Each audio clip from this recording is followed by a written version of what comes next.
Hello and welcome to a brief introduction to Assessment 2. Assessment 2 is the must-pass assessment, so this is the big one.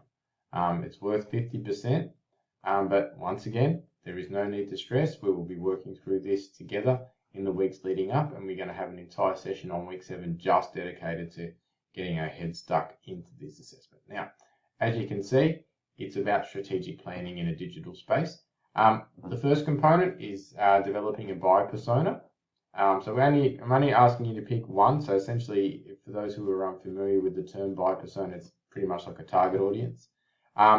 We'll go through in week 4 in the workshop on how to build one. So by the time this assessment task is ready to submit, you've actually had a few weeks practice on developing a buyer persona. But essentially, we're going to identify and profile, not just based on demographics, but also really important things like behavioral and lifestyle choices and all the psychographic components that are really important, and the behavioral components that are really easy to track in digital. So we're going to go beyond just demographics.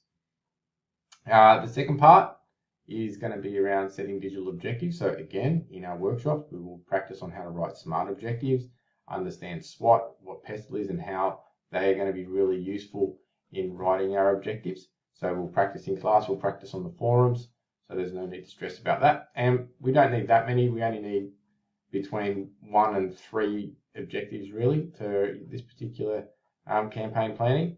And then the final section is the strategy. Now this is the meaty one. There's going to be, you need around 2,000 words for this, but what's important is that there's a framework within the, several frameworks within the textbook that we're going to use to guide. So one of them is the 8C model. We'll go through that in detail together in the workshops and actually start to identify when you should use particular strategies, because it's not just about picking them and hoping that they work.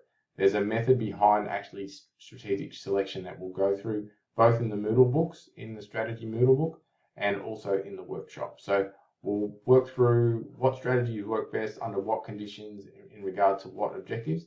And the final 5% again is around communication skills. So how good your writing is, report presentations, use of visuals, referencing, and all the rest of that jazz.